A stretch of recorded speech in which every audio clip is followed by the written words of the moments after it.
What's going on, YouTube? Ferocity here. I hope you guys are doing well.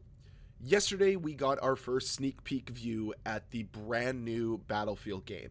Now, this isn't anything to get extremely hyped over. I mean, it's some pre-rendered animations and that's sort of it. But a brand new Battlefield game would be extremely welcomed within this space. A space that lacks competition. And I think Call of Duty is at its best when there is competition in the space. Look back to the golden era of Call of Duty. What was competing against it? The Battlefields, the Halos, and it required Call of Duty to be better. It required Call of Duty to have a higher standard. And now you look at it and Call of Duty doesn't have that same competition, at least from a arcade shooter standpoint. And this is why I think Battlefield needs to absolutely knock it out of the park this year. And that's the first takeaway I had from all of these pre-renderings, was that this right away looks like a Battlefield game. And that's what the game needs to be. It needs to lean into being a Battlefield game and not try to be anything else. Showcase the identity and character of prior Battlefield games, and you might actually have something on your hands. This community is itching for something different. And I think that Battlefield EA DICE can actually deliver this year.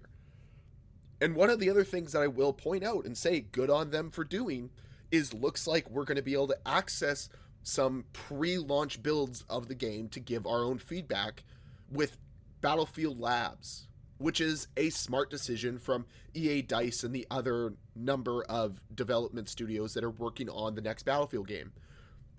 This is good for the franchise. And honestly, I hope they take any feedback they get to heart and help make the game better, because that's exactly what Battlefield's going to need. Now, I don't want to come on here and rant for the next 6 minutes about how Battlefield is going to be the CoD Killer. I hate that argument. I hate that title. We don't need a CoD Killer. Call of Duty does not need to quote-unquote die. It needs to improve. So what I hope from Battlefield is that it actually creates some competition so that Call of Duty cannot continue to be subpar. If Battlefield can come in, steal some market share, it'll force Call of Duty to make some changes. Maybe follow through on some of those promises, get a better anti-cheat, have better servers, right? These are things that Battlefield can do. They don't want to come in here and necessarily kill Call of Duty, although I'm sure they wouldn't be upset with that if they were able to steal all of their market share.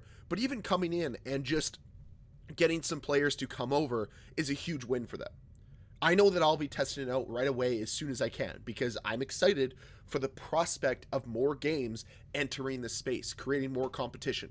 That's why I think Delta Force is such a interesting opportunity. Again, it's more of an indie game. It's not as big as EA or DICE, but it's an opportunity to steal some market share, and that's what we need. And that's what gave me so much hope with X-Defiant, was we were finally getting something that could potentially force Call of Duty to change. It didn't need to be the CoD Killer. It just needed to have some longevity, and unfortunately, it wasn't able to do that. It sucks. I mean, we're drawing ever and ever closer to the game shutting down, which is just going to be a sad day when it happens. But there was a real opportunity there, and it's an opportunity now for Battlefield to step in and say, hey, you need a direct competitor. We're going to be that competitor, and we're going to deliver.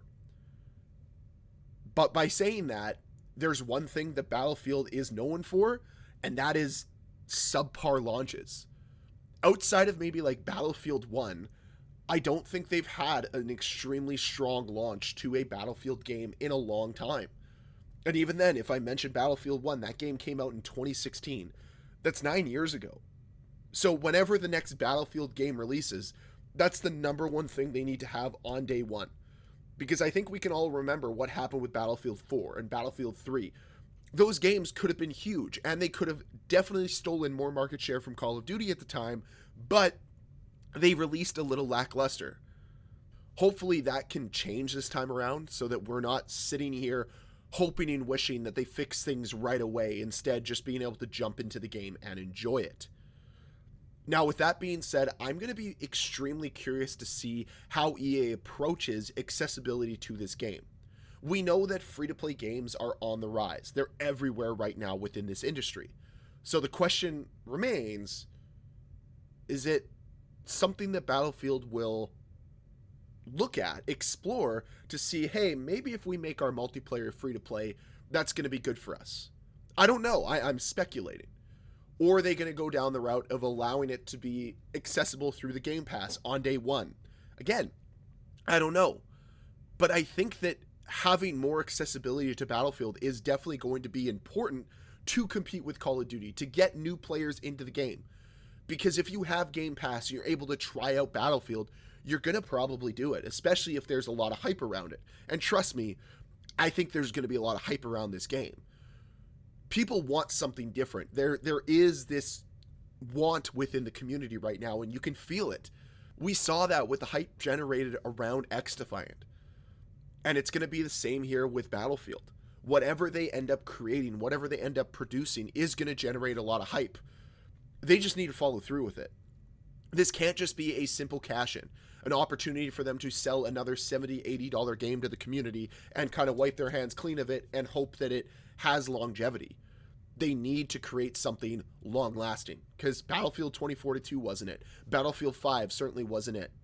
The other games they've worked on, the Star Wars ones, those just haven't had the lasting impacts that you kind of want and expect from this series and from this franchise.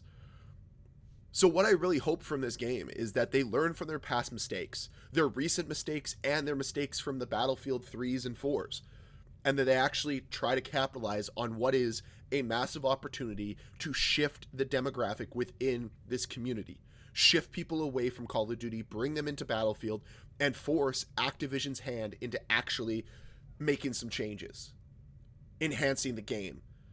Because if Battlefield launches and it's an absolute banger, it's good for everybody. Even if you are a Call of Duty fanboy, it means your game is going to get better, because competition makes companies innovate. And that is one of the biggest things that we have been lacking within this space, is good competition. So I, for one, am hoping that Battlefield can deliver. I am putting some faith and trust into EA and DICE, which is crazy for me to even say, because they've been not very trustworthy in the past, but I'm putting some trust in them right now, hoping that they're going to be able to follow through. Because if they don't, it'll be yet another massive letdown for not only the Battlefield community, but sort of the FPS community as a whole. We need better games in this space, and we need some of these heavy hitters to come back and release something special again. So those are my thoughts on where we're at with Battlefield. I'd love to hear your thoughts down below in that comment section. And as always, guys, thank you so much for watching. If you enjoyed it, please hit that like button. If you want to see more videos from me, please hit that subscribe button. Hopefully, I'm over this sickness soon, but stay tuned for that. I'll see you guys next time. Bye.